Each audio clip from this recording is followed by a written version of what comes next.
Hello, welcome to Into Dorkness, episode 31. How are you? I'm Sergio. I'm Sean. How are you? I'm good. I'm feeling like 31, sort of like sophomore year of high school. It doesn't really mean a lot. Doesn't it? After last week's staggering triumph of 30. Freshman year, everything is new. It's true. And new experiences, new friends, new loves. Yes. Both, activities and people. Yes, absolutely. It's a complete culture shock. It is. You're a fish out of water. Sophomore year, that's where you establish yourself. I don't think it doesn't not count. You establish yourself. If anything, junior year doesn't count. But junior year does, because now something's different. You're an upperclassman. Oh, that's true. You can go off campus for lunch, depending if you went to Bowie High School. Depending on if you went to Bowie High School, circa 1998 to 2002. I guess so. You can start getting early you can dismissal. drive to school if you've got your license. You could drive to school. That's a fucking game changer right there. That could happen in sophomore year too, though, couldn't it? Because you turn 15 when you're freshman, sophomore. So that's not that different, but you're more likely. Yeah, you're more likely to be driving junior year. I mean, at least for me, I'm a late baby. I was born in May, so you're just under the wire. I was just barely. I'm turning like that age. Like I turned 18. You're like, let's party, and everybody else has moved on. Like a week before graduation. At least you're not like the first weekend of August or something. Like those people who are just barely in under the wire. It's like smuggling Jews out of Germany in the late 30s. My daughter is a late July, and She's always gonna be the big kid. No, or the little kid. She's going to be the little kid. Or we could redshirt her, which is people hold them back. And there's, I mean, it all depends on how she performs. Every teacher, every educator worth their salt always says it just depends on the kid. I mean, if they're, if they seem to be keeping up, then there's no reason to, other than your own selfish fucking desires. I don't think the left back thing has the same stigma that it did when we were kids. Like, I think that now it really, like you said, it's more, because I've got a friend. Well, there's a name for it now. It's redshirting. I mean, it's like, is that really what it's called? I thought you were just trying to put some Star Trek, put a little Star Trek. No. That's a collegiate term. Like a redshirt freshman, like a college football player is if he's a redshirt freshman, that means he's. I essentially had like 2 freshman years, so he can have more playing time. Like a true freshman. So it's like 8A and B day if you had block schedule. Something like that. But he's got A year and B year. But no, it's not Trek related. It's sports related. Collegiate sports related. Yes. So it's still in the educational milieu. Yeah, this is an educational podcast, if nothing else. Nothing else. So you were talking about sophomore year being where you establish yourself. Yeah, it's where you really get into your groove. And I've got anecdotal evidence of you doing just that thing. Is that true? What did I do? All right, so all through freshman year, we sit in the same corner of the same hallway. All through really high school, right? Well, I guess around junior year we stopped kind of congregating. Well, we started going off campus for lunch, going to Sonic, going to Taco Bell. The world was our oyster. The block was our oyster. The like 3-mile radius was our oyster. But Daryl, our friend Daryl and I, we rode the same bus, so we came together. And you were taking a different bus, so you got there a little bit later than we did. And the first thing you said when you walked up was, "As my first official act as a sophomore, I threw a freshman schedule away." And you looked so happy with yourself. Holy shit, I don't remember that.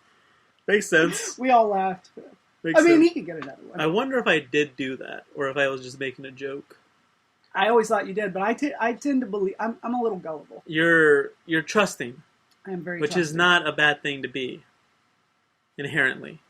Right. I mean, if you want to be successful or live in Game of Thrones... And here's a great story. Here's a great story. This is gonna knock your fucking No, socks off. I love Craigslist. I buy and sell and trade stuff on Craigslist all the time. And people, I'm shocked by people who's like, I've never used Craigslist. That's weird. I'm like, what? I've sold like concert tickets. I've purchased concert tickets. I've sold sports equipment. I've had sex off of Craigslist. Everything and anything under the sun. One-stop shopping. And I needed them to sponsor this show. Yeah, the official The fuck is that? E-marketplace. The official. Well, what's eBay then? It's like a the official want ad, not want ads, but like what is this like? It's like laissez-faire, like laissez-faire marketplace. It's like the it's a buyer seller market, like I've never gotten anything off Craigslist. Really? Well, anyway, I needed to buy a bookcase, right? And so I'm on Craigslist trying to find one, and I find one that definitely suits my needs. If you turn around, Sean, you can't see it on the podcast. Maybe I'll post a picture of it on Facebook.com/Into Dorkness. It's perfect for what I needed it for. The perfect size, the and everything. Still perfect has color. Its glossy black finish. And it was like $30. I'm like, that's a great price. That's a steal. So I contact the seller. I'm like, can I come by around this time to pick it up? And they said yes. And I ended up getting lost. So I'm about 30 minutes late. I'm texting them. I'm like, hey, I'm lost, but I think I found my way. I'll be there in like 30 minutes. Right. And they said, well, we actually left. The bookcase is on the front porch. Just leave the money under the rug doormat. Right. And I was like, that's so cool. Right. I would never have done that. Like I would not have been that brave. I mean, but that's one of those things that's like, yeah, we should all be like that. I mean, but then I'd say probably 98% of people are good in that way. It's just that 2% that really fucks us up in terms of who we trust and what we're willing to. And that's all you ever hear about. Yeah. Is the people making waves. I should tell that story all the time. Yeah. That should be your like opener. If you ever do stand up, you're like, hey, guess what? Yeah, like, world's a good place. This isn't all that funny, but trust people. Trust. Let me tell you why. Bought a bookcase once. So we'll workshop it. We're going to talk about Star Trek. Yes. The Next Generation. Mm-hmm. In particular, 5 episodes of that program. One of these episodes, I'm trying to remember which one.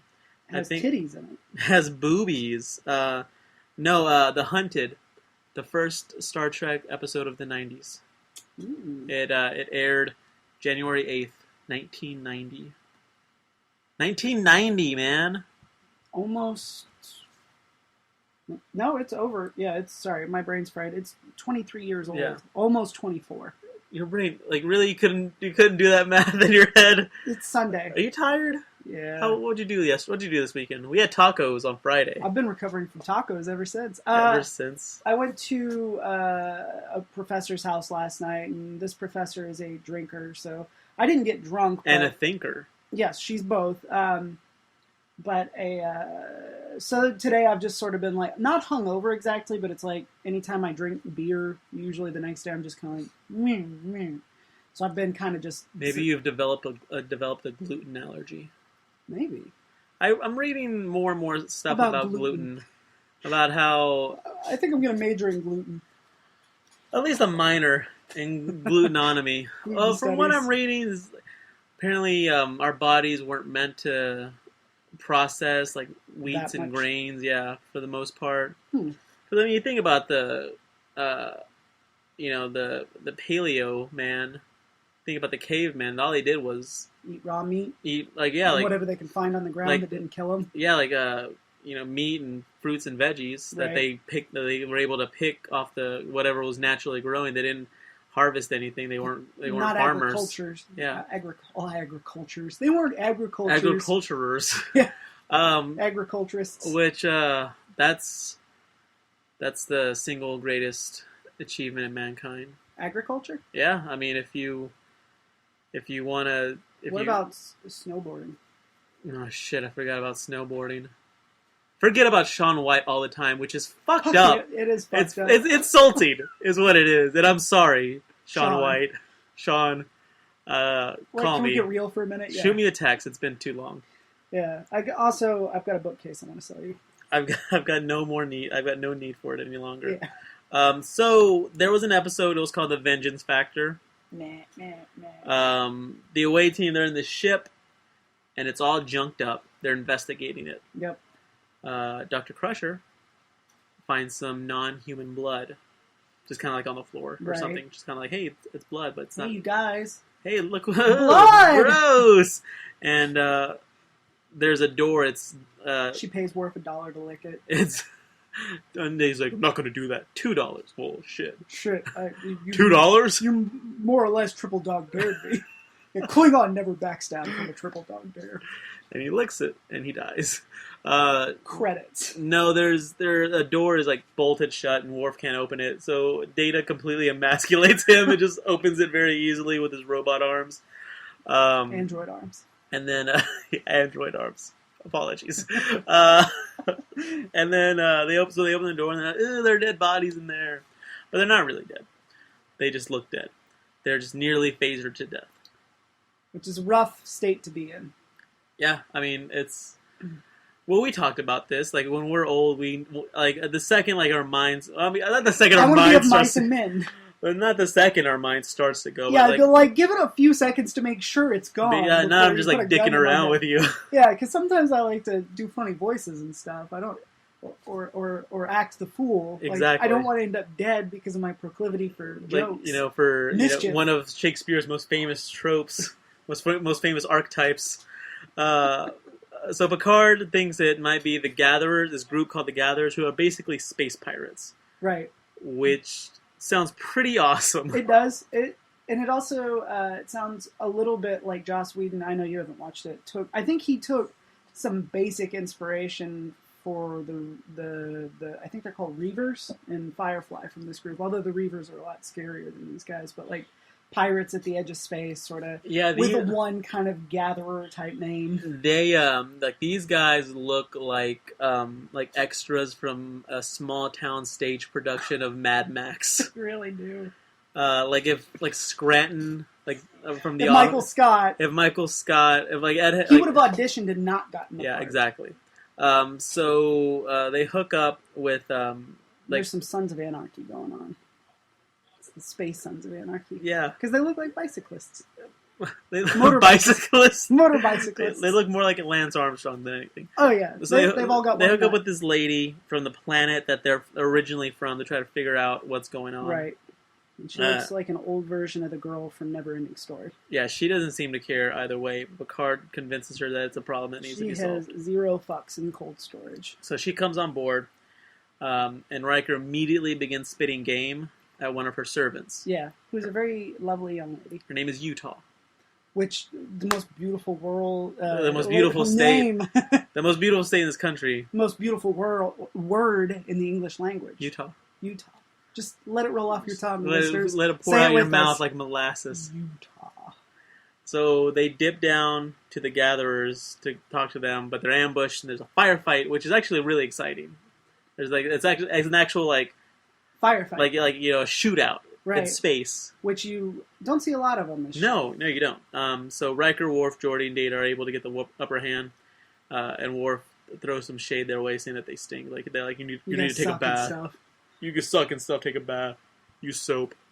So the pirates, they seem to be happy, wallowing in their own filth. Right. But the second in command, just like the Lost Boys. Yeah, exactly. The second in command, he agrees to start negotiations. But wait, old servant that Riker was spitting game at has a secret. She follows one of the pirates, and the elderly pirate. Yeah, like an old pirate dude, Grandpa Pirate. And she's like, "Hey, I'm Utah from clan. I forget the name. She's Clan McLeod, and from a certain clan." And she touches his face, and the dude dies. Right. Well, he sees her, and he's like, "It cannot be." And she's like, "Oh, it is. It be." Yeah. It be. It be, dude. So he dies, and so meanwhile, right. It looks like a treaty might be negotiated. So Picard agrees to take take a few of the pirates, on board, and the never-ending story lady, right, to the Pirate King, Chorgan.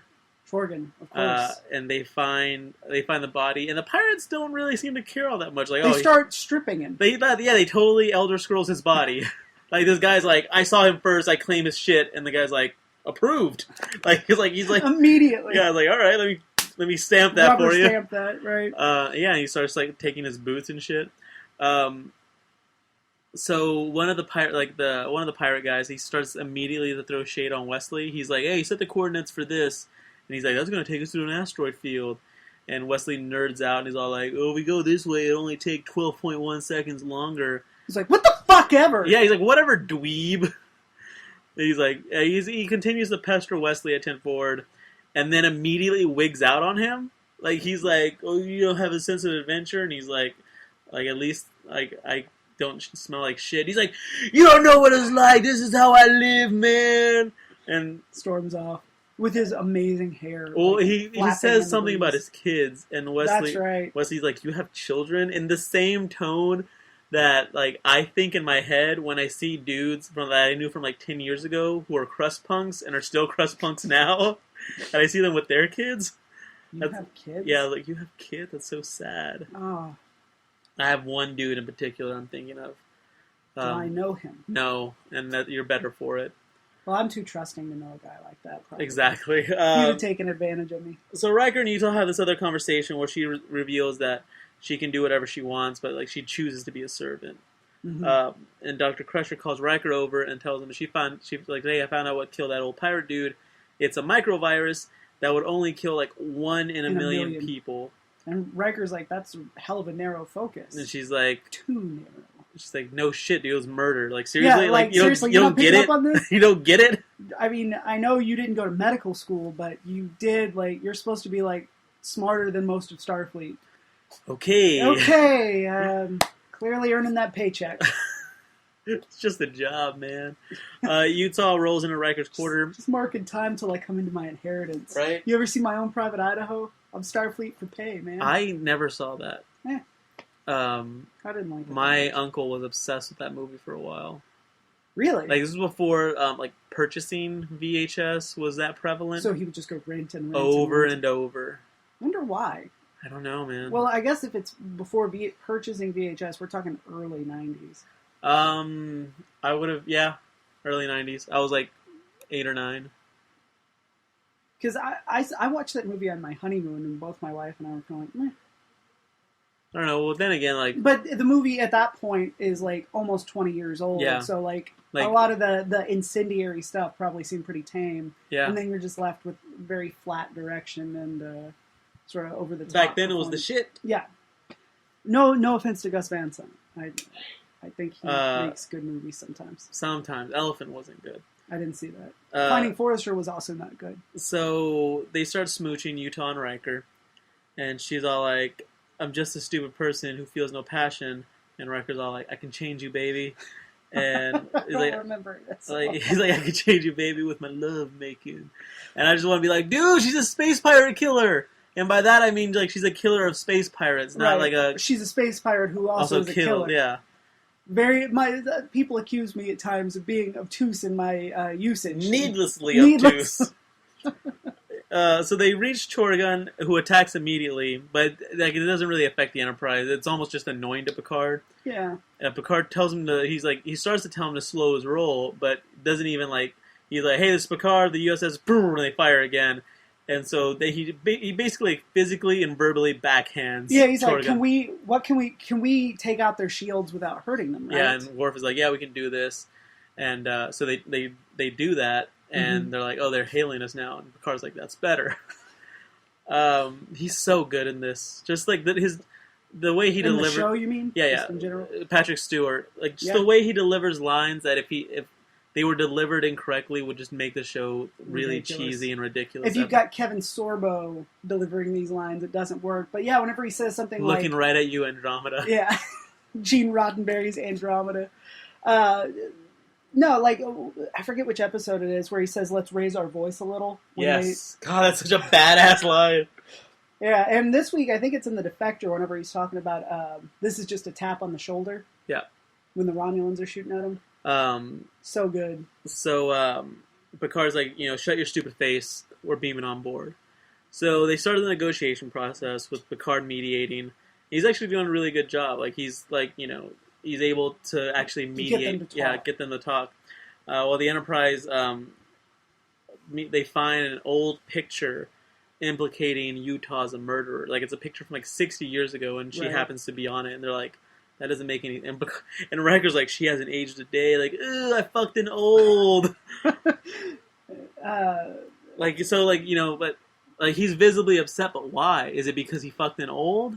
I think it's Or is because, it because she's not what she appears Or to be. is that why? I don't think he'd care if she was old, if she's still foxy. Like, I don't think Riker is an ageist. Because he's such a good person otherwise. Or maybe it is like Game of Thrones, where a character seems really good, but they have one huge fucking flaw, and his is like, I will not fuck anybody over the age of 23. Over the age of 23. Like, wow. Like, they- dude, you're like 40. There's a really narrow range of people you're allowed to have sex with if Starfleet age of consent is the same as Earth age of consent. So Utah, basically she's from this clan, and that was wiped out by another clan, and she's coming back and killing all those people from that clan. Right, well, she was genetically engineered to be able to do it. That's her purpose. Yeah. And so Chorgun being like the last one Right. that she's got to take care of.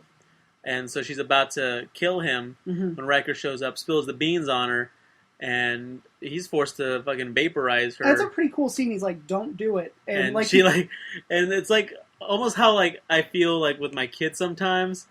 like, "Don't do it." And then like she'll kind of like take a step, and I'm like, "Don't you do it!" And then she'll take another step, and then I have to phaser her to death. Well, because he keeps like upping you can see the little green dots filling up on like the he power shoots her bar. once, and she's like, "Ah!" And then he shoots her again. She's like, Oh, "Ah!" you killed our baby! He's like, "What?" Oh, Zap. He's like, "You." I didn't hear what she said. I don't know. She was going to kill him. What she say? There's so many people yelling. She's gonna kill Chorgan. Zap. The entire cast is sitting with mouths agape, just like credits. Executive producer Gene Roddenberry. He's like, I love it. So yeah, it's a decent episode. You know, it's funny. I watched it, and I know I watched it, but like I barely remember most of it. Like it just sort of passed over. It kind of like when we were talking about Mountains of Madness, when you're like, I turned the pages and my mind processed the words, but like it left no mark. That's kind of how this one was. I feel like for me, it was probably the weakest of the week.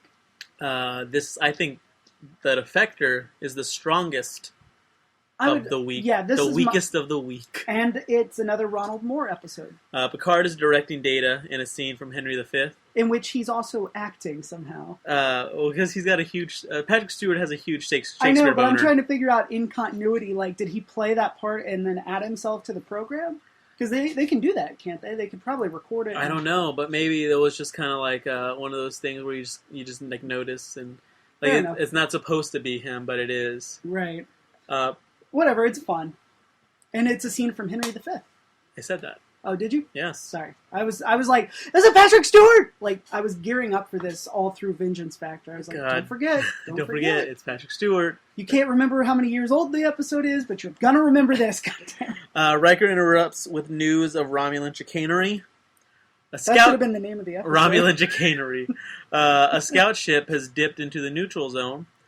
Surprisingly, it hails the Enterprise and asks for help. Like the guy's like, I need your help, please, somebody help me.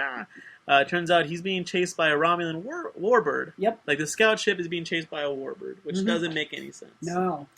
Picard tries to hail the warbird, but doesn't get a response.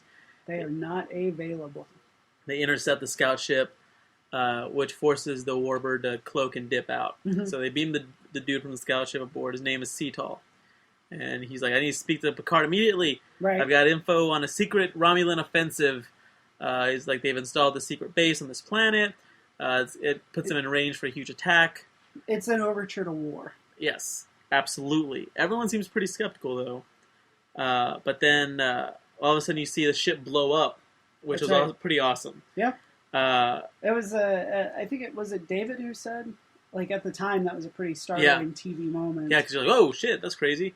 Because they were talking about like, we're going to go on there and figure out what's going on. Right, they could have been on there if they hadn't timed it correctly. And it turns out he set it for self-destruct because he didn't want the crew stealing its many, many secrets.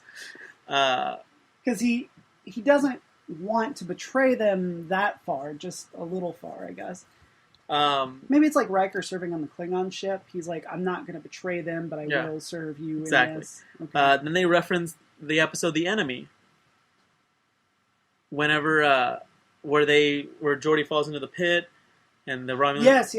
Because he's like, oh, wait, you let that dude die. Remember that one, that Romulan dude die? And they're like, they just kind of reference it, which I'm like, continuity. Woo! Cetal and Worf, they talk some trash to each other. Riker spits out some Romulan swear words just to prove that he too is a badass. Yeah, he's like, hey guys, I'm part of this too. He's like, hey, Ichuta, Slamo. And Worf storms out, and Cetal's like, yeah! No, he says it to Cetal. No, but I mean, Worf does storm out of the room. Oh, yeah. And, like, Cetal is laughing about it. He's like, I like him. Yeah, he's like, I don't like him, but I understand him. Right. Which I thought was a nice moment. No, yeah, I really did like that. He's a Klingon warrior. Like, I get him. I get it, dude. I get it. I'm with you. Cetal gets back to his quarters and then pulls out. It looks like a little like chip or like a disc or a sweet tart. Looks like a large sweet tart. Yeah, like a sweet because they come in different sizes, right? They're like the little button ones, and then there's slightly bigger ones. I think I don't know. Halloween's coming around, so we'll find out. See all manner of sweet tarts.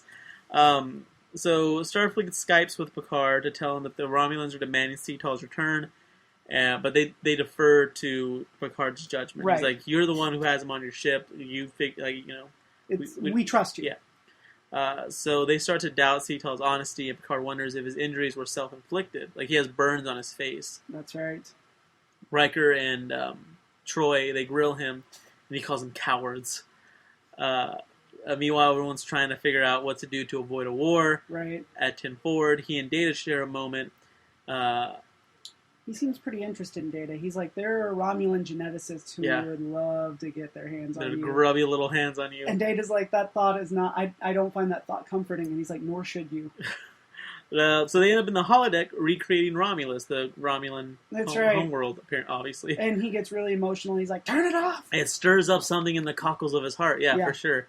And he tells Data, like, tell Picard that Admiral G-Rock wants to chat. What? Turns out it's not Cetal, it's G-Rock. He's considered unreliable by and Picard's like, hey, this is G-Rock, it's not actually this dude Cetal. Right. And he's like, that guy is unreliable. Well, he's responsible for what they call the butcher, the massacre at XYZ. The massacre at Norcon. Which is the Northern Exposure Convention that happens in Milwaukee every year. Yeah, exactly. And G-Rock's like, what you call a massacre, we call a campaign, dude. Right. Like, it's tomato. Depending on who won. Like, what the fuck, and man? History is written by the winners, and we fucking won that one. What? And he starts, like, doing this weird dance. Right. And Picard's like, respect. No, he calls him a traitor. Oh, okay. And G-Rock brings up that he has a daughter. He's like, I have a daughter.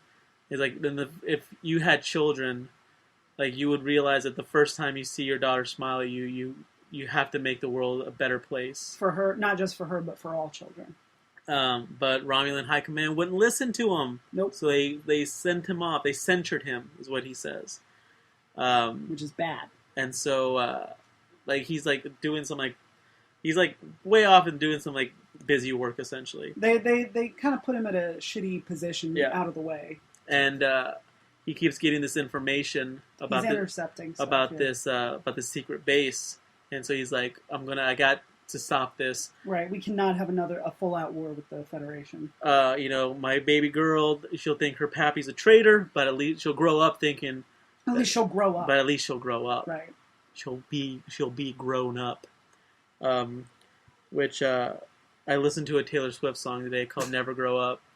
And cried my eyes out.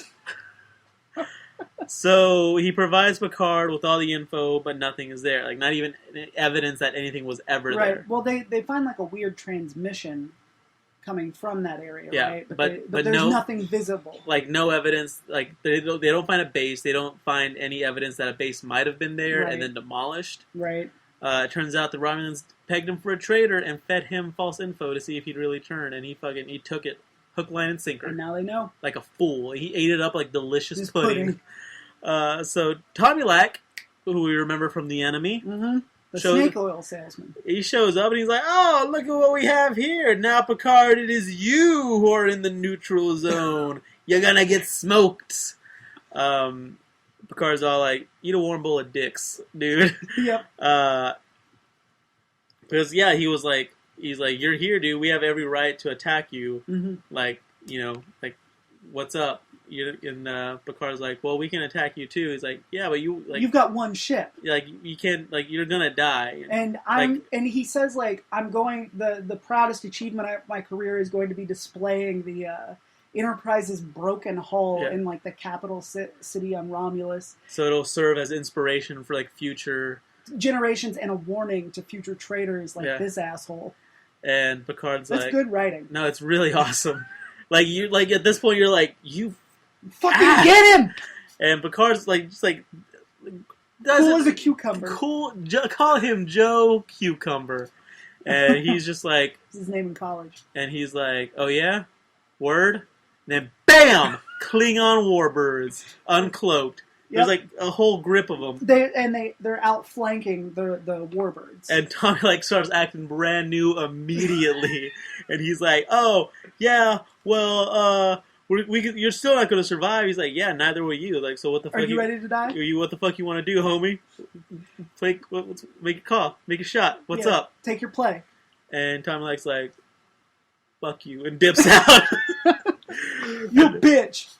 And so also that sweet tart, it was a poison sweet tart, and G-Rock takes it and dies. But he wrote a letter to his wife and daughter, and he carries himself. Yeah, and Data is like, well, somebody says like, well, you know, he won't be able to get the letter. Yeah, he's to them. like we can't like he didn't write it really for today. It's you know, for the future to show the first steps. Picard starts waxing poetic about hope, and such a good episode. That was a really good episode. Oh, and there are a couple things that I. Part of the reason they use the Henry V scene at the beginning is because Data does a very similar thing with what's the general's name? G-Rock. G-Rock. Yeah, with G-Rock throughout the episode, basically, because Henry's going among his own men to get their feelings about the war and sort of spying on them, and that's what Data's doing with him most of the episode. So I thought that was kind of a neat thematic. Also, as far as throwing misdirection at the viewer whenever they're looking at G-Rock's ship's trajectory, how he came in, and the warbird that was chasing him, or no, it's not. It is a warbird, right? Yeah. Romulans are warbirds. Klingons are birds of prey. Birds of prey, that's right, yeah. Okay. I mistakenly called the Klingons warbirds. Apologies. All around. All around. But they find that the thing was keeping its distance the whole time, which means that they think he's lying, but actually it's because they wanted him to get there so that they could prove that he was a traitor. Just like little things like that. Ron Moore, really good writer. I think my favorite Trek writer. Ronald Moore. Ronald D. Moore. Ronald Dick so big it can't fit through a door more. Yeah, that's one nickname. That's one. Well, that's his middle name. Yeah. His legal middle name. Usually just go through Ron Moore. So the Hunted. This one's okay. Angosia 3 wants to join the Federation. And why wouldn't they? Zephram Cochrane's running the place. Right? I was like, that's the first thing I noticed is James Cromwell. I'm like, holy shit, Zephram Cochrane! Yes! I mean, Prime Minister Nayrock. Whatever. G-Rock, Nayrock. They really did deep for these names. A prisoner has escaped with a transport vehicle, so Data, as acting captain, has to stop him. But old Jailbird Johnson eludes the Enterprise, which baffles Picard. Picard's like, you got him, right? And Data's like, it appears as if he has eluded us. And he's like, the Enterprise? Eluded the Enterprise? How can this be?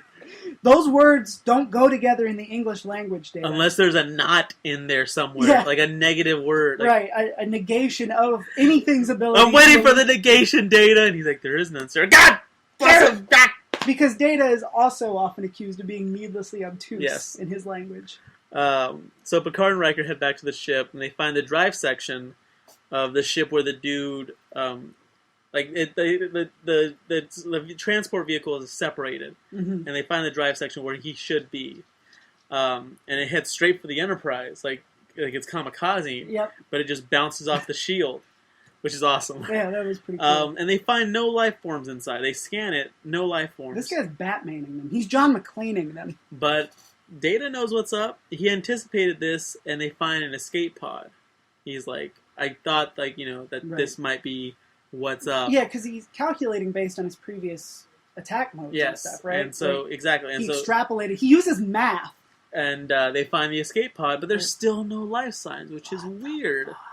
So Picard's like, fuck it, beam anything big enough that's on board, big enough to be a dude, and just beam it on. Bigger than a bread box and smaller than a dinosaur. I saw Sabrina. The Bogart version? Yeah. I've never seen the Bogart version. I saw the remake. My mom dragged me to that. She was like, "You want to go see a movie?" And I was like, "Fuck yeah!" We get there and it's with Sabrina. Han Solo. Yeah, like, double fuck yeah. And then I saw it and I was like, "Oh fuck no!" It's so good. I need to watch it. Well, it's one of the all-time greats, right? Yeah, I guess so. It's so good. It's funny. Is she related to Catherine? They're like distant cousins, not like distant cousins, but like right, like Roosevelt and Eleanor were distant cousins. Yeah, it's legal if they fought. Look, that's it. Yeah, and so which is my main concern whenever I'm talking about two of the greatest luminaries of the silver screen. It's really funny. And who plays the other guy? It's Bogart. Oh, I don't know. Okay, so nobody. It's not like Jimmy Stewart playing. No, the other guy. It's not like or Cary Grant. Yeah, Cary Grant or Clark Gable. It's some dude. Some do you remember the scene in The Simpsons, the Monkey Paw episode, where he buys the monkey? Homer buys the monkey paw, and the guy's like, no, not the monkey paw. He buys the Krusty doll. And the Frogurt guy. Yeah, the Frogurt guy. And but it comes with a free frozen yogurt. Like, that's good. And he says, but the yogurt has blah blah blah. That's bad. Like, right. But it comes with the free sprinkles. That's good. The sprinkles also have blah blah blah. That's bad. That's from Sabrina. Really? Yeah. That's a weird pull, Simpsons. Because she, the character Sabrina, is in love with the other guy, not Humphrey Bogart. Right. And she gets sent to Paris for cooking school. Mm-hmm. And because she grew up as sort of the daughter of the chauffeur's daughter. Right. And these are the and he's kind of like a playboy, like from a well-to-do family. And she's kind of always been in love with him, right? Yes, and so. But she comes back sexy. She comes back so sexy. Like one of the employees of the house, like, oh, we got a letter from Sabrina. She says she stopped thinking about David during the day. That's good, but she still thinks about him at night. That's bad. But she says she ripped up her only photo of him. That's good. But she's asking for Scotch tape. That's bad. It's very funny and very cute and very adorable. Movies used to have such good writing. Billy Wilder, man. That's Wilder. Yeah, you know what his tombstone says? No. Knock him dead. I was a writer, but then again, nobody's perfect. His tombstone is a joke. Have you seen Sunset Boulevard? I have not. You should check that one out. I think it's on Netflix. And Witness for the Prosecution. Those are both Billy Wilder movies. Have you seen Mulholland Drive? No. Have you seen LA Confidential? Yes. Have you seen The Pagemaster? Yes. I had to think about that one for a minute. So they beam the dude aboard into the transporter room, and there's a space fight. Like, he immediately beats up Cole Meany O'Brien. He's got a gun, doesn't he? He has a phaser. He phasers. No, he doesn't phaser Jordy. He has a rifle type thing, doesn't he? No, I'm thinking of the next episode. Yeah, you are. Yeah, he's just kicking butt and taking names. See what I mean? 2 episodes very similar, right in a row. Until Worf and Riker take him down. So he's on board. Like, he's there. They fucking have him. Right. And the sensors still aren't picking up life signs. Yeah, they put him in a cell, right? He's not. That cell gets a lot of play this week. He's not an android. Because Data says that the sensors will be able to pick up. Right, they know where Data is. Yeah, it's like they fucking pick me up. He's something else. He's not better than me. His name is Roga. Of course. Roga Dinar. Troy senses his inner turmoil and checks in on him, and they chit-chat. They banter. Troy is intrigued by him. Yes. He does some research. Apparently he's some kind of Angosian, universal soldier. Yeah. Created to fight, to be the ultimate weapon, like Jean-Claude Van Damme. Sort of like the Extremist program in Iron Man 3, right? Where they were... Although those were people who were injured in war that were... Spoiler alert if you didn't see Iron Man 3. It's not really the same. What is the statute of limitations for spoilers? That's a good question, because, for example, there's a new Breaking Bad coming on tonight. There's a new Breaking Bad on right now. I won't see it until tomorrow. Yeah? Because I've been getting the episodes off of Vudu, so, it'll be on Monday morning, and then I can go watch it after I get off work. So, now, you ask most of Twitter, statute of limitations is as soon as it happens, You're allowed to talk about it. I I think there's got to be a happy medium between immediately after it happens and then 20-year-old TV show. Like if I tell somebody, but I also think it has something to do with how available everything is now. Because 10 years ago, if you told me who killed Laura Palmer, I wouldn't give a shit because I'm like, what's a Twin Peaks? Now it's on Netflix. Right? Yeah. So so what is that? What do you think? What do you think the medium is? I didn't catch up on Breaking Bad until yesterday. And that happened to me with the third series finale of Downton Abbey. Yeah. I found it was somebody you're supposed to be able to trust. I trusted you, man. It was my psychiatrist. And get in for my weekly session. He's like, "Oh, how are things?" And I was like, "Oh, blah blah blah blah." And he's like, "Do you watch Downton Abbey?" I'm like, "I love Downton Abbey." He's like, "Isn't it fucked up that Matthew died?" I'm like, "Dude, it was like the previous night. Like I hadn't seen it yet, man." I was like, "I trusted you." Yeah, well, I'm going to talk about Breaking Bad here for a second. So again, if you are not caught up and don't want to know, tune out for a minute. I was on Badass Digest, and also I want to point out that I don't approve of psychiatry. It's the Nazi science. Go on. Yeah, absolutely. Took you a while to come around to it. Once you found the Nazi flag in your psychiatrist's desk I'm drawer, like, what the fuck is this? There's a button that rolls back the panels on the wall. And he's like, I'm just a history buff. I'm a collector of memorabilia. That's he weird. also has a bag of Nazi gold under the desk in case he needs to make a quick getaway. Just in case. But anyway, I was reading an article completely unrelated to Breaking Bad on Badass Digest. It was just about the guy who runs the site, Devin Faraci, was talking about an experience he had where a homeless guy at a Starbucks stole a sandwich and how he got into an argument with a guy in the line who was really angry about it. It was a homeless guy clearly, but anyway. But in the middle of the article, he just throws up some reference to Jesse working with Hank in this season of Breaking Bad, and I was still in season 4 at this point. Yeah. I'm just like, what the fuck? It doesn't say anything about Breaking Bad anywhere on the title. It doesn't, it was in last week's episode. So what's the... I didn't go bitch because that guy's never wrong, and if you go after him, all he's going to do is be a dick or ban you. So, yeah. I don't know. I guess for TV show, like a week, maybe 2 weeks. I don't know. Yeah, I don't know. Because at that point, that is fucked up. Because it doesn't say contains spoilers for XYZ. Because I people who go on Twitter or go on Facebook right. and complain about getting spoiled, I'm like, dude, the entire world doesn't stop just because you don't have cable. Yeah, and so I stay off Twitter for the most part. I stay off Facebook, but at the same time, it's and I don't read anything that I think that'll be like, hey, here's a review of this episode. Right. But at the same time, if it's oh yeah, so I went and saw Man of Steel. Oh, by the way, he kills the dude. He kills Gus. He blows Gus up. And so I'm I wasn't expecting to see that. I remember I'm a big MMA fan, UFC, whatever. Yes. Back in 2004 or 3, whatever. Back when there was the fabled year of 2003. Back when there was still a Japanese MMA promotion called Pride Fighting Championships. Named after that line from D2 that Charlie delivers. So epically. Pride. And it was because it's in Japan, because there's because of the time difference. Right. Those events would take place at 2 a.m. in the United States. They would air on tape delay. Mm-hmm. It would be in about a 12-hour or 15-hour delay. It would air Sunday nights at 7 p.m. on pay-per-view. Right. I didn't want to be spoiled for the fights, and I go to the website, which, whatever. Maybe people I shouldn't go to the site, I guess, but.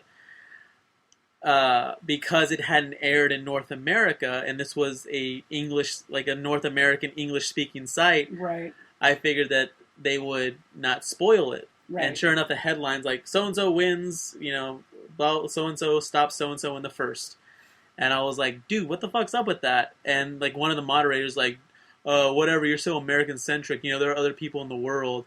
And I was like, yeah, I get that. All you could have said, the headline could have been hey, shocking end, results here, click here, and then I wouldn't click there, instead of having it spoiled for me on the headline. Right, I think that's the decent thing to do, and I'm not going to try and burn. Like, if we're trusting people to leave bookcases on porches, we should be able to trust people not to spoil shit in headlines. Right. Let's be nice. Let's be kind. Or to bury, let's rewind. To bury a spoiler in a completely unrelated article. Luckily, I think I'm getting to a point where, like, I mean, if he'd mentioned the end of Lost before that came out, I would have lost my shit. But in this case, I was like, well, I kind of guessed something like that might happen because of the trajectory that character's been on. But still, it's sort of a dick move. And it probably was made completely thoughtlessly. I don't think he was trolling. He was just like, well, it's like this. Yeah. And it's part of the conversation of the moment. I don't know. I guess the answer is, if you aren't going to be completely of the moment and move at the same speed as the internet, then stay off it till you're done looking at what you want to look at. I guess so, man. I guess. Because you can't trust anybody. But I guess the point I was trying to make is the ending of Downton Abbey was spoiled for me. But when I watched it, it still had an impact for me. It was still, like, I mean, it wasn't, like, shocking, but, like, I mean, it was still a gut punch. Yeah, well, so I anticipate when I finally see The Wire. I know I haven't seen The Wire. When that happens, I'll still be like, oh wow. You lose a great oh shit moment, but at the same time, it's not going to rob you, if you care about that character, exactly, of the emotion of still seeing them go. I knew the end of the third season of Lost because Daryl told me about it before I ever started watching. In fact, knowing the ending of that season is what got me to start watching the show. You're like, oh, that sounds really awesome. Yeah. So, they did some study. I think we've talked about this. Some university did a study where they basically had two control groups, and they had them read these short stories. And in one group, they told them the ending of the stories before they read them, and in the other one, they had to just read it and find out. And the group that actually knew the endings already reported higher levels of enjoying the story. Yeah. Because they were actually able to kind of just soak it in. So there is something to be said about not caring about spoilers. One of my favorite English professors from college, in fact, said, like, I don't care. You can tell me spoilers. Like, if it's good, it's still good. Yeah, exactly. Which is what, how I felt about the Downtown Abbey. I mean, I was upset about the Breaking Bad thing for, like, a minute. And then afterwards, I was like, I'm still going to watch it, and I'm still really enjoying the show. So, I mean, it's not even worth getting angry about, because it's a fucking TV show. It's a really good TV show, but whatever. Whatever. But we're going to bomb Syria. There's more important things. Yeah, exactly. Ben Affleck's going to be Batman, you guys.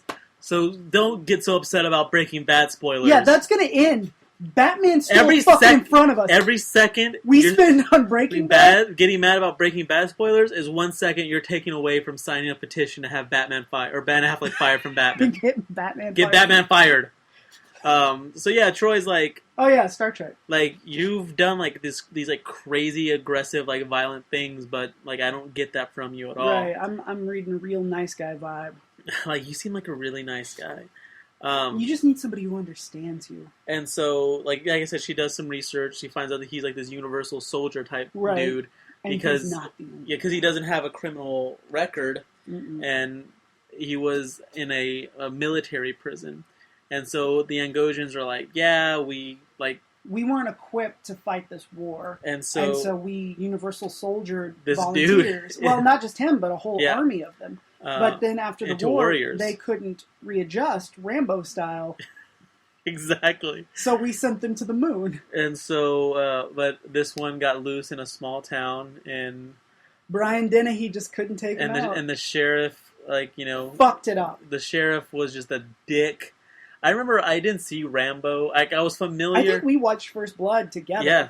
I was familiar with the character, but I had never actually seen First Blood, and it was shocking how, like, sympathetic and good it was. Like, it was like, I guess maybe I'd seen like Rambo 3, and I'd seen the cartoon. And by that point, he's a comic book. Like, it's sort of like Rocky. Once you get to Rocky 3, he becomes a cartoon character, an awesome cartoon character, but like not the character from the first movie. Yeah, and First Blood is so good. I wish they had kept the original ending. Of course, they wouldn't have been a First Blood Part 2 or Rambo 3. Or Rambo. Which is fine, but Rambo, but yeah, that was also awesome. In a completely different way than First Blood, though. Because, like, Rambo, like, the fourth one really... Was it Rambo or John Rambo? I think it was originally supposed to be John Rambo, but then the studio made him just change it to Rambo. That's an awesome last name. Rambo. Right? And spelled with an O, not like E-A-U, like a French, like Creole name. It's Rambo. John Rambo. It's based on a novel. I'm going to name my son name my son. What's my son's first name? Joshua. Joshua Rambo Hernandez. Let's give him a better first name. Bobby. Hector Rambo Hernandez. Lenny. Leonard Leonard Rambo Hernandez. All right. Perfect. We nailed it. Got it. I'll start the registry for you. So essentially he can't readjust. And they haven't even tried to really readjust them. Like, whenever they actually start asking Cromwell's character about it, he's like, yeah, I mean, it was studied thoroughly, but he never comes right out and says, like, yeah, we tried to remove the chemicals to see if it would help. Yeah. He's like, no, it just wouldn't help. It wouldn't, no, so why we wouldn't even try. You shouldn't give homeless people money, okay? It's not going to help. And so... They're just going to spend it on booze. But yeah, they were too unstable, so they're like, we got to put him in prison because... simple disagreements would lead to just outright murder. Yep. I didn't like Man of Steel. I thought it was awesome. Blam. Exactly. Which that's how I felt sometimes. So they're trying to get him back to the Angosians. He breaks out of the transport, manages to escape, and since it's been already duly noted that the sensors can't pick him up. They don't know where they're running blind. They don't know where the fuck he is, and it really is a Rambo movie. Right? Yeah, he's like Predator at this point. So he's making his way through the ship and all that. He activates the transporter with a phaser, and then that's when he beams on to the Angosians. And at this point, I was like, he's gonna kill them all. It's gonna be a massacre or a campaign, depending on whose side you're on. Whatever. But that scene where he's going around the ship and they're trying to anticipate his moves and shut stuff down, and he's outsmarting them. That's a pretty cool sequence. It's very cool, and they try to. He leaves a phaser, and it overloads. That's right. It's in the turbo lift, doesn't it? Hold on, what's it called? The Jeffrey tube, and named for Jeffrey. Who died building it. Jeffrey Butler from The Fresh Prince of Bel-Air. And it disables. It basically leaves the Enterprise completely disabled and crippled. And so he's used as a transport vehicle to attack. Yep. The prison colony, basically stage a huge breakout, Nightfall style. Yeah. Which I thought was always genius, but on Bane's part. At the same time, it's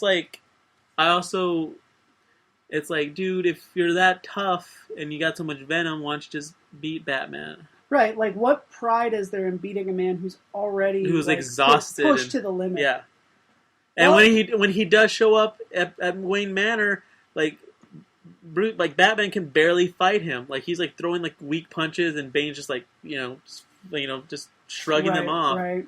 The way they handled it in Dark Knight Rises is a little better, where he actually shows up and fights as hard as he can, and Bane just squashes him like a bug. Yeah, and Batman has to kind of adjust his fighting style to accommodate a new, to... Right, it's like Rocky 3. Yeah, exactly. He has to learn to fight like a black dude. Yeah, he has to listen to some Jungle Junk and...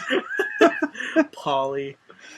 In a black boxing ring. The least sympathetic character... in the saga. In cinema. In cinema history, yeah. So even the Ralph Fiennes character from Schindler's List is more sympathetic than Paulie in Rocky. Yeah. He does throw the Thanksgiving turkey out the back door to force his sister to go on a date she doesn't want to go on. Yeah.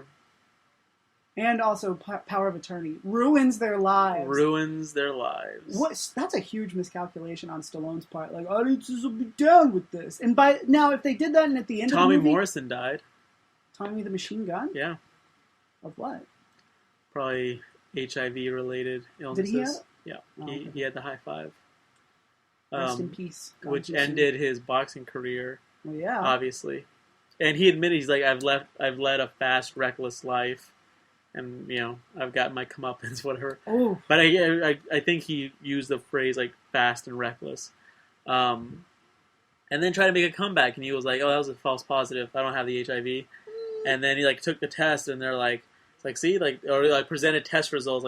See, this is approved that I don't have the HIV. You filled this out with a crayon. And they're like, we think that might not have been your blood. And so whenever he was trying to get re-licensed. Yeah, and they're like, we're gonna have to see like the blood drawn from you. And he's like, no dice, and they're like, that doesn't help your case at all. But yeah, he passed away. He's real Billy Mitchelling that. He passed away. Sending in videos of his exactly. world record attempts. And they're like, what's the cut right there? What's that static? Yeah, there's some static. Oh, well, that's acceptable. Whatever.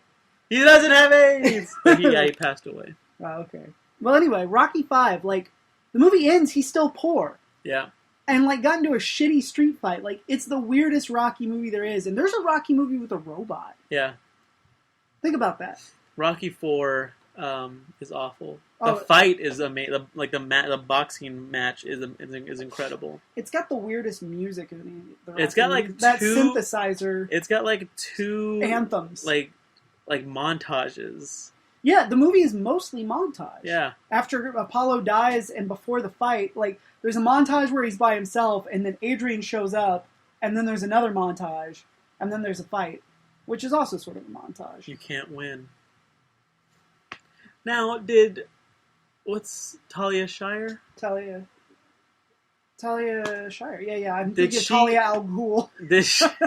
Did she not want to be in Rocky Balboa? No, she did, and she was bummed about it, but she said that as soon as she saw the movie, she got it. Okay. Because, like, and Stallone talked about that, how it wasn't, like, his favorite thing to do, but he's like, well, how can I put this character back in a situation where this would in any way be plausible? And it's like, well, take away the most important thing in his life. And it's not his money, it's like Adrian. Yeah. And like having him, and it makes the movie better, I think. Yeah. Because he's just heartsick about it still. Even at the end of the movie, he's still hanging out at her grave and sad and stuff. But I do like that Jess from Gilmore Girls plays his son. You mean Peter Petrelli? From Heroes. From Heroes. I think he could probably be prouder of the Gilmore Girls stuff at this point. I was told that some men say they will like girly things, like to get girls yeah, exactly. Like I love Gilmore Girls, and I had someone ask me, like, do you really like Gilmore Girls, or you just say that? Are you just a poon hound? Are you just a Gilmore Girls cock tease, vagina tease? And I was like, my fantasy football team is named Gilmore Girls, and their nickname is Stars Hollow's Finest. I don't need to pretend to like a TV show to have sex. Okay, that's one. One, okay? I can have sex. All right. I've got money if all else fails. Okay? And Craigslist. And Craigslist. Money and Craigslist, that's all you need, man. That's all you ever need. Yeah, so Star Trek. He's on this ship, and him and the other inmates, what's the name? Rogar. Roga. The inmates, they start attacking the city, and they confront the government. They confront Zephram Cochrane. They perform a coup. And like Picard wore, like a grip of the crew show up, and they're like, "Don't do this!" And like, we got no beef with you guys. Well, basically, yeah, Picard forces them. He's like, Zephram Cochrane's like, you have to do something. And he's like, no, I don't.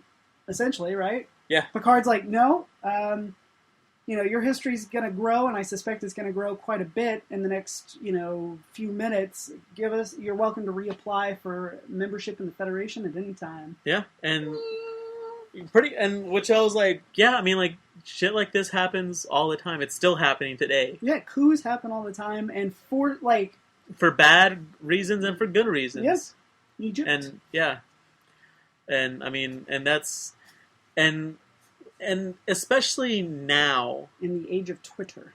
Well, no, the age in this post-Twitter world, in this post-Lady Gaga world. No, with what's going on in Syria, I thought. The end of this episode, reverberated with me. With Picard's like, look, that's your business. Like, we got no beef. We got no beef with either. Well, this isn't our beef. Essentially, like, you guys figure it out. And if you want, let us. If you want to join up with us, let us know. If not, that's cool too. But Deuces. This is your problem. But yeah, and it's like, I was talking to somebody, and they're. She was like, why are we bombing Syria? Or why are we wanting to bomb Syria? And I was like, I don't know, because not a whole lot of people do want that. Right. Uh, Whereas when it came to Iraq, we all wanted it. I didn't want it. No, I mean, we all, as a country, everybody was like, fuck yeah! Whereas people like you and me were like, fuck no. I don't know. I mean, like, it's awful that, they're using chemical weapons because their own people, right? Yeah. Well, I mean, it's a civil war, kind of. There's an insurgency. So it'd be hard to use it against if you're going to use them, you're using them against your own people in a civil war.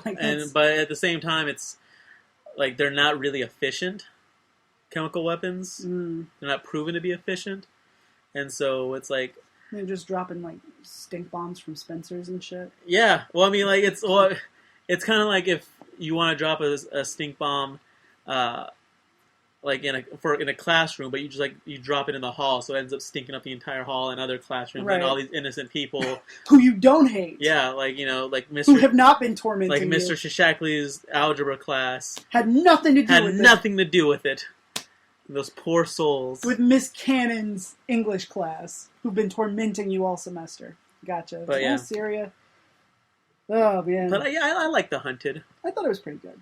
The next episode is The High Ground, or our last episode. Are we almost done? No, Deja Q's our last Oh, that's right, episode. Deja Q. I watched that one today. I didn't take notes on it, but it was so good that I didn't need to. Do you think it's a better episode or not as good as the Defector? Oh no, I think Defector's better. I love Q. He's such a great character. Well, the actor's so much fun to watch that anytime he's on screen, it's sort of. Well, we'll get to it. The high ground. Eat your vegetables. Dr. Crusher, Jordan Worf are chilling out on Rudia 4. Is this our first Crusher centric episode? Maybe, yeah. I think it is. When they're hanging out in a mall food court. It looks like it. When an Santa bomb goes off, injuring a few folks, it's crazy. It's very terrorist centric for sure. Worf and Data, they want to dip out, but Crusher's like, I'm a fucking doctor, dude, and these people are hurt. And Picard's like, dude, we got to get you out, and she's like, bugger off, fudge off, you fuck. There's this great bit on the bridge, where he's like, he looks at Riker. Picard's like, we can beam her out. We can just beam her out anyways without her permission, and Riker's like, I don't want to be there to greet her. Yeah, I don't want to be there. I don't want to be in the transporter room to greet her. Just kind of dude, kind of. I'm not doing that. Anyways, it's moot because some dirty and Santa terrorist shows up and kidnaps her, in a flash of light. That does not look like a transporter. No, it's not like a transporter, but they do teleport somewhere. There's a BAMF, but no sulfur stuff. The dude's name is Kirill Finn. He's the abductor, and he has great hair. He's kind of trying to be nice, I guess. Anyway, he is very engaging. I started getting a case of Stockholm syndrome myself. He's offering her food and stuff, but she's not even speaking, which is Starfleet protocol. Take to higher ground and don't even consort with your abductor. Right. They can't find her. The Enterprise can't, and they're explaining the situation to Wesley.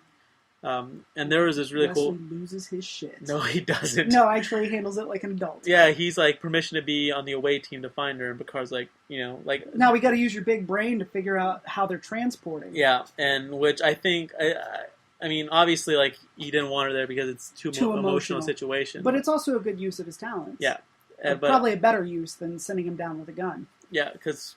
He's 16 or 17 probably at this point. Turns out they're separatists. And led by Count Dooku.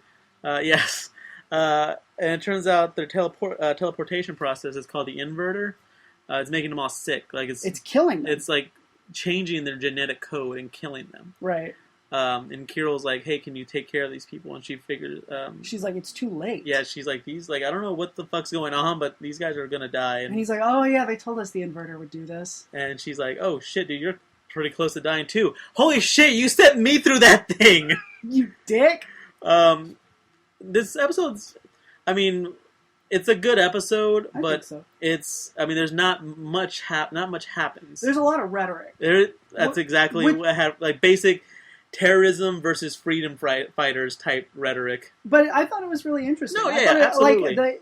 There's a lot of great philosophical. The episodes of philosophical dialogue. Yeah, which Star Trek also does. And Data brings up, he's looking at Earth's history. It seems that terrorism has been effective. Does work.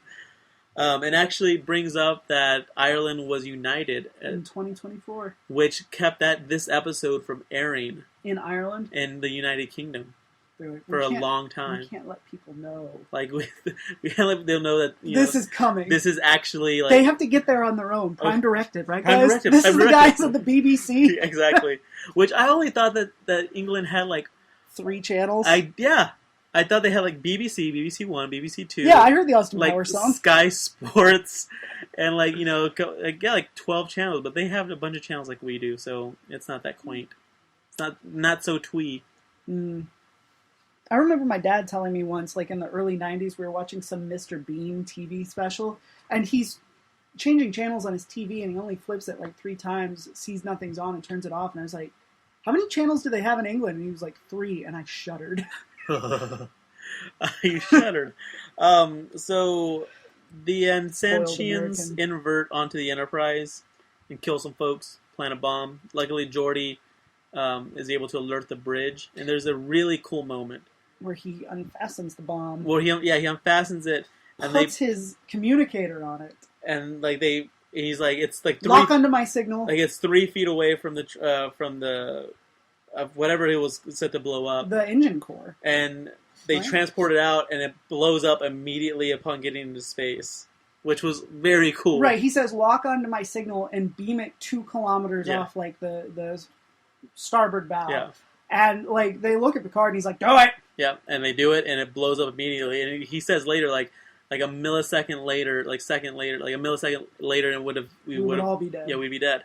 That was a great moment. So Finn and a homegirl invert onto the bridge. Finn shoots the bridge controls. Picard decks them and then like jump tackles them. Right. And then they invert out with Picard. Yep. And so Picard and Dr. Crusher catch up. Like, oh, you got abducted too? Oh, it's awesome. Dope. And they almost share a moment. And Finn says that the Federation shows cowardice. They're doing mass arrests and stuff because Picard's cooperating with the surface police, trying to get them to talk. Not in a like we will make you talk way, but like in a let's start a conversation way. But they see it a different way. More terrorist, right. Freedom fighter rhetoric. Right. Finn inverts back onto the Enterprise and talks to Troy, like just right in front of Troy, and he's like, "Look, I'm not going to kill these people. Like, we just want change." And Troy's like, "I'm not. This is above my pay grade. Do you want to talk about your feelings?" I sense great conflict. Wesley is able to figure out a way to track him based on like what he looks like. Was that what it was? I thought it was something through that Elway's theorem. Well, that's how they figure out what type of transportation they're using. That's how they figure out it's an inverter. And Data's like, but that was abandoned. And they're like, no, use your fucking brain, robot. You dumb robot. So they lock onto the location, and there's a rescue mission going on. Mm-hmm. Search and rescue. Stealth rescue. Finn is about, and so like they pretty much like accomplish the mission. Mm-hmm. Like everything is going badly for the Sanshians or whatever. Right. And Finn's about to smoke Picard, like just execute him. But he's killed by a young boy, right? Well, no. By what's her name, the chief of police. Yeah. And he's like, did you have to do that? Like, he'll be a martyr, and that'll well up some like short term like insurgency, but like an imprisonment would have like caused like even more violence. And then this kid shows up and locks onto her, and Crush is like, no, like put down your weapon, like no more gats, it's getting too loco. Well, and she'd kind of been friendly with him earlier because he was so helpful, and like so they have kind of a little bit of a relationship. Yeah. And so she talks him into putting down the gun, and she's like, really think that's going to change anything? That's what the police lady says. And he's like, and Riker's like, maybe it starts with one kid putting down a gun. I don't fucking know the future. Jeez. Jesus Christ, what do you think we are? All right? Like, Credits. We're not saying... Yeah. No, seriously, what do you think we are? What do you think we... Our last episode, Deja Q. Q shows back up. Naked. I was watching this episode. My friend with my pants off. With my pants off. My friend walks into the living room. Sees a naked man on the TV. Well, he's like, says, let me give you a moment. He says, you watching some Star Trek? I'm like, yeah. Q just beamed, and he's familiar. He's like, oh, you watching some Next Generation? So yeah, Q just beamed onto the bridge naked, landed on the floor, and said, "Red alert." That's how the show starts. Yep. Q's been kicked out. Well, the Enterprise is next to like Brielle 4. They've got a moon problem. They've got a pretty big moon problem in that the moon's going to kill them. It's going to crash into the planet. But yeah, like you said, Q has been kicked out of the collective. The Q continuum. Right, and he's been made human. Yes. And he's constantly throughout the episode lamenting the fact that he picked human. Yeah, he's like, I could have been a lizard or like a bug. Right, or anything better than this. He had to pick anything mortal. Right. At one point, he's with Worf, and he's like, I should have been a Klingon. Like, me and you are very much alike. Worf just gives him a shut the fuck up. And then when he left, when Worf leaves, he's like, Romulan! I should have been a Romulan instead. I guess just to twist that knife. Just to be a jackass. Well, he's powerless for the first time in his existence, and it doesn't not suit him. Doesn't like it. No. So Q's like, I can help you with this problem. Like, I don't have any powers, but I still have knowledge. Right. But he's still adjusting to being human, so he throws his back out, he gets hungry. Yeah. He's like, my stomach hurts, and he's like, well, you're probably hungry. And he talks about, like, falling asleep. Like, he doesn't understand what it is. He's like, all the strength drained out of my limbs, and I just lost consciousness. And Picard's like, you went to sleep. That's it. And he's like, well, how do I stop it? Or something like that. Him and Data, like, really bond in this episode. Yeah. It's nice to see Data getting some play. They haven't been giving him much this year. Yeah, and there's one point where he's like, it's strange that, this, like, curse of you being human is the thing I aspire to. Yeah, is the one thing that I aspire to. Right. So they have a moment. They're in 10 forward, and he's just ordered 10. Yeah, he's bummed out, and he's like, what should I eat? From what I've seen, like, people usually eat based on their mood. They sometimes eat based on their moods. When Troy? When Counselor Troy is depressed, she has a chocolate sundae. And he's like, chocolate? And he's like, give me 10 chocolate sundaes. And he's like, never seen anyone eat 10 chocolate sundaes. And Q says, well, I'm really depressed. Guinan shows up and basically just kind of like twists the knife. Just like shows up for one scene just to give him shit. Stabs him in the hand with a fork. Because people are still doubting that he's human. They think he's just pulling a Foley on him. That's right. And Guinan stabs him in the hand. He's like, seems human enough to me. Yeah.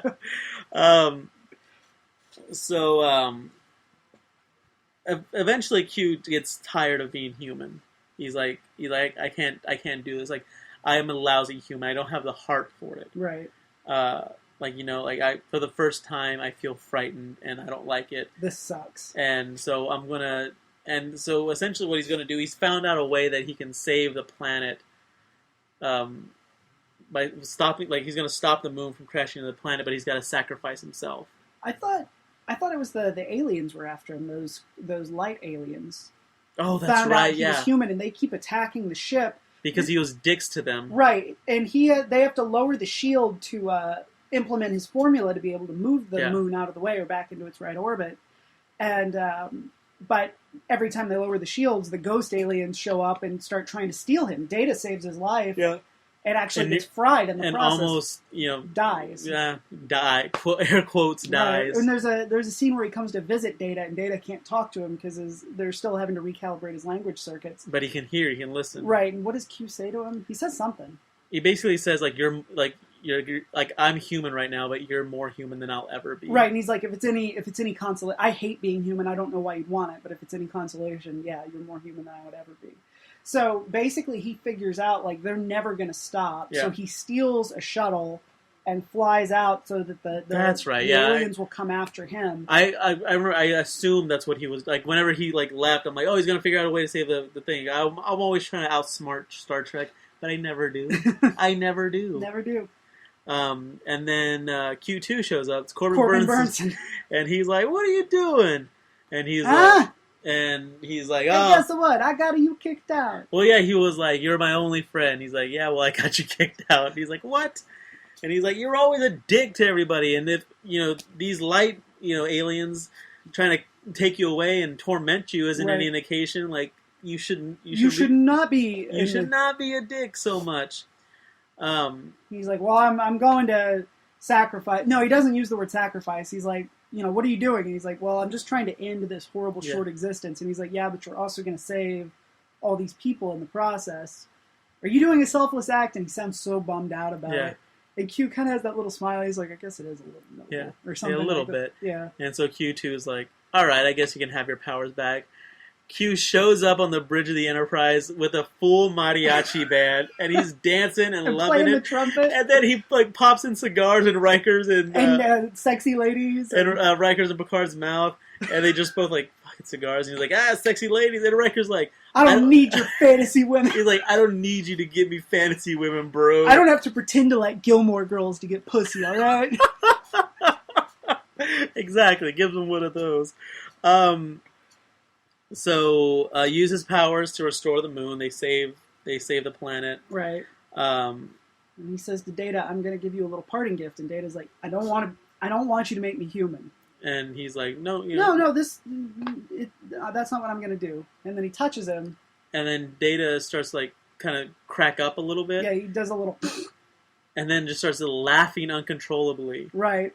And everyone I'm kind of smiling and kind of giggling to myself because it's such an infectious laughter. Right. And the rest of the crew are kind of like, "Why are you what the fuck?" Yeah, they're like, "Why are you laughing? What's that?" When someone's laughing a whole lot, and he keeps trying to get control of himself, and he starts to, and he looks at him with the straight face, and then loses. And I like Geordi's his expression the best. He's like, "What's going on? Why are you laughing?" And he's just like, "I don't know." And then it's over. That's it. Done. I liked this episode a lot. It was a lot of fun. So much fun. I think it's the best Q episode so far. Yeah, I liked it. Oh, no, wait, there's the Borg one, actually. That one was better, because it has more mythology stuff and everything. Yeah, this one's more fun to watch. I mean, it is a Q episode. Right. But I consider it more of a Borg. I mean, obviously it's a Borg episode. Right. I mean, he facilitates them meeting, but... Right. It's not so much he doesn't have a whole lot to do in the episode. Right. It's more so them getting introduced to the Borg. Because aside from showing up and being like, "Fuck you guys," and flinging them off to the other side of the galaxy, and then flinging them back. Delta Quadrant. Yeah, then flinging them back. Right. Q doesn't really do a whole lot except talk to Guinan. Yeah, which is awesome. She has her tiger style pose. So that was Star Trek. That was it. That was Star Trek. Good week, I would say overall. Strongest week of season 3 as a whole so far. Lots of good political allegories. A lot of philosophy getting tossed about, but also ends on a fun note. Lots of good Q nakedness. Mm-hmm. Lots of great mariachi music. So much great mariachi music. Next week, what do we got on tap next week? For these fine souls who are listening to us. I don't know. Tell me. A Matter of Perspective. Yesterday's Enterprise, which is... that's supposed to be a really good one. Yeah, which is where we finally see Enterprise C and Tasha Yar. It's a shifted reality. I don't know if you guys can hear it, but I'm rubbing my palms together in anticipation. The Offspring, Sins of the Father, and Allegiance. Those 5 episodes will be on tap next week. We're recording this on Sunday, September 8th, which is the 47th anniversary of the first episode of Star Trek: The Original Series. Happy birthday, Star Trek. Happy birthday, Star Trek. What day of the week was it? It aired on Fridays, did it not? I thought Friday was the death slot. Oh, they Saturdays moved it to Friday in the 3rd season, maybe. Tuesday? Wednesday? I feel like it would be on a Monday through Thursday kind of thing. I'm going to look it up right now. I'm going to harness the power of the internet. And... let's see here. September 8th, 1966. Wait. I fucked it up. Fuck! I fucked it up. I was 1966 calendar. Oh, by the way, Badger's Star Trek script. Awesome. I still need to see the animated version of it. I haven't seen that. but the pie eating contest. Thursday. It was a Thursday. Yeah, so I'm enjoying Star Trek. Yeah. I discussed the why we do this with someone today. He's like, why would you do this? No, actually, they're pretty positive about it. Why would you do this? Like they're like, that sounds really dope. Because we were hanging out, and I was like, I gotta dip out. I got a Star Trek podcast to record, and they were like, that actually sounds pretty badass. So pretty dope. Pretty dope, and pretty fresh. This show, this show's the only thing I have living. Yeah, look, I know I'm married and everything, but there's no reason for me to live except to see how this turns out. No, I'm a little bummed now that we're halfway into Next Generation, that they have completely reset the boards on this entire franchise with the Abrams stuff, because that means, like, as long as that stuff's profitable, we'll never see more of this version of Trek. Like, once you're done with the 3 TV shows and the 4 movies set in this world, like, you're done. Yeah. Like, we'll never probably get another movie with Picard and Data. Which doesn't make any sense, because it's like, Well, we don't even know if they happen in this timeline.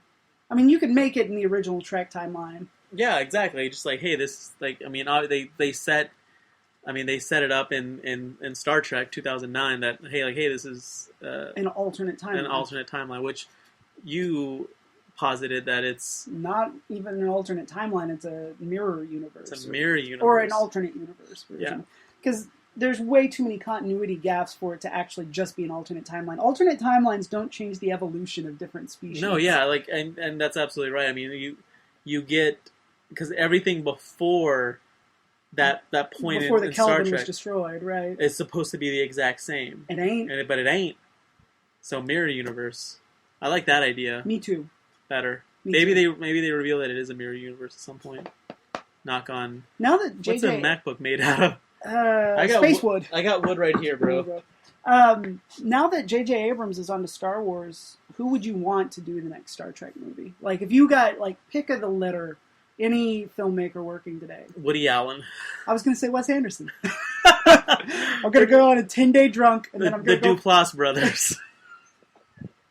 See, I was semi-improvised. I was under the impression that Mark Duplass of the Duplass brothers, mm-hmm. who was also one of the stars of the TV show The League, yes, also created The League.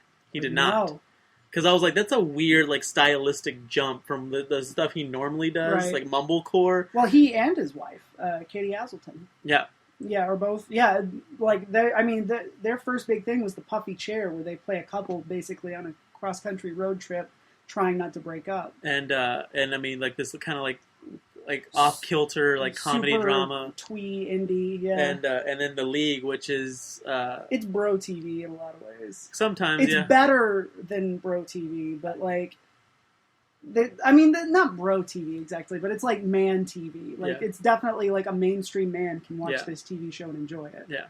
But I also like it. You do like it. I love it. The football stuff is irrelevant. It's about, to me, it's about... I mean, that's the framework. Yeah, that's the background to it. I mean, it could be anything. It could be like any sort of like backgammon group. Yeah, no, it could be like a water polo team. I don't know.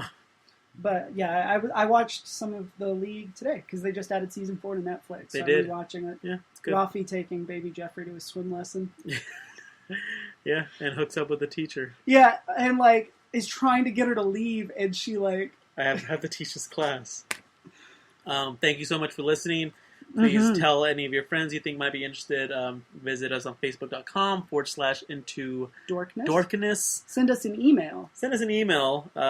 Star Trek into Dorkness at gmail.com. Yes. Rob has been emailing us. Yes. We appreciate those emails. Yeah, we definitely do. I have never peed on the side of the road, by the way. Rob. Yeah, like, he was like, he goes He's like, is that not normal?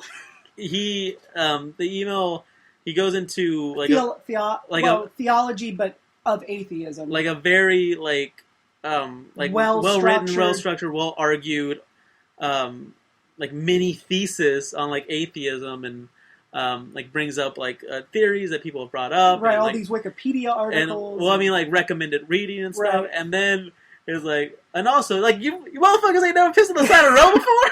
Like, shit, dude, that's all you gotta do. That's his closing note.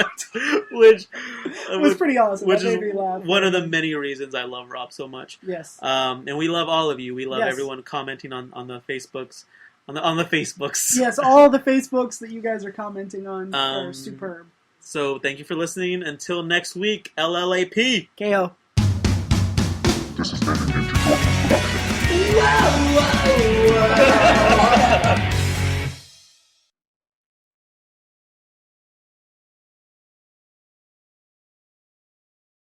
This isn't normal. And then they're like, okay, I got it.